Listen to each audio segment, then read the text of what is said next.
attention, quand Dieu vous donne l'homme que vous cherchiez et qu'il a un grand destin, vous devez devenir une femme de prière pour lui. Quand on dit que derrière un grand homme, il y a une grande dame, c'est pas une grande dame qui est grande seulement de taille. Non, c'est une grande dame de prière. Une grande dame qui a un grand cœur, qui sait porter et supporter. Pas une femme qui est tout calomnie, non. C'est derrière une femme qui sait pousser, qui sait porter, qui sait respecter. Pas une grande dame qui est belle, non. On n'a jamais dit que derrière un grand homme, il y a une belle femme. Non. Non. On n'a jamais dit que derrière un grand homme, il y a une femme qui a beaucoup étudié. Non. Une femme qui est derrière, c'est une femme qui pousse, qui fait avancer les choses, qui soutient, qui donne tout ce que l'homme a besoin pour que l'homme soit devant. La grande dame ne voudra jamais être devant. Elle veut toujours être derrière pour assurer la sûreté de la maison. Les bonnes femmes ne cherchent jamais à être devant l'époux. Non, non. S'il y a une grande dame devant, c'est qu'il y a un homme faible derrière. Elle a affaibli son homme pour être devant et elle sera attaquée. Pourquoi? Parce qu'il y a inimitié entre Satan et la femme. Quand l'homme est placé devant, l'homme a l'autorité, l'ennemi ne peut pas atteindre. Parce que l'homme est le gardien. C'est à lui qu'on donne l'autorité. Derrière un homme, il n'y a pas une femme belle. Il y a une femme qui est sage, qui bâtit la maison. Il y a une femme qui n'est pas querelleuse. Une femme qui porte le poids. On la voit pas, c'était la fondation. On ne cherche pas à voir la fondation. On peut voir les murs, on peut apprécier les murs. Mais soit cette femme qui est la fondation de ce grand bâtiment que tout le monde apprécie. Tout le monde apprécie le bâtiment, mais on n'apprécie pas la fondation.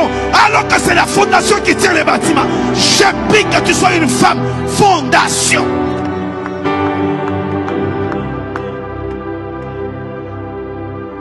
Une femme fondation. Une bonne femme ne cherche pas à être devant. Non. Non. Parce que la position qu'elle occupe, c'est elle qui fait que le foyer tienne. Elle porte, elle soutient, elle supporte. On ne la voit pas. Elle ne cherche pas à dire, moi on ne me voit pas. La fondation ne l'écrit pas. La fondation n'écrit pas. Si la fondation commence à être vue, c'est qu'il y a des fissures. C'est que les fissures ont commencé. Si les fondations commencent à sortir des terres, la maison va commencer à s'écrouler. La fondation doit être enfoncée davantage pour que le bâtiment reste en hauteur. Tous ces bâtiments que nous voyons qui restent en hauteur, c'est parce qu'il y a une fondation en profondeur. Et cette fondation en profondeur ne fait pas compétition avec les murs. Non. Les murs sont faibles. La fondation est forte. Cet homme qu'on va apprécier à l'extérieur, c'est vrai que ça peut créer de jalousie. Lui, on l'apprécie. Lui, il est en avant. Ça te fait quoi, jeune femme, quand ton époux est en avant et que toi, tu n'es pas en avant? Ça fait quoi quand tout le monde l'apprécie, lui, toi, on ne fait même pas cas de toi? Ça fait mal. Tu dois dire, c'est mon œuvre.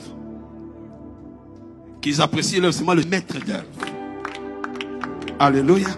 Que Dieu bénisse toutes les femmes qui sont fondation pour leurs époux, pour leurs épouses, qui ne cherchent pas à être vues, qui sont sous terre et qui soutiennent leurs époux, leurs épouses, leurs fiancés, qui ne sont pas là pour se plaindre. Il n'y a pas ça, il n'y a pas ça.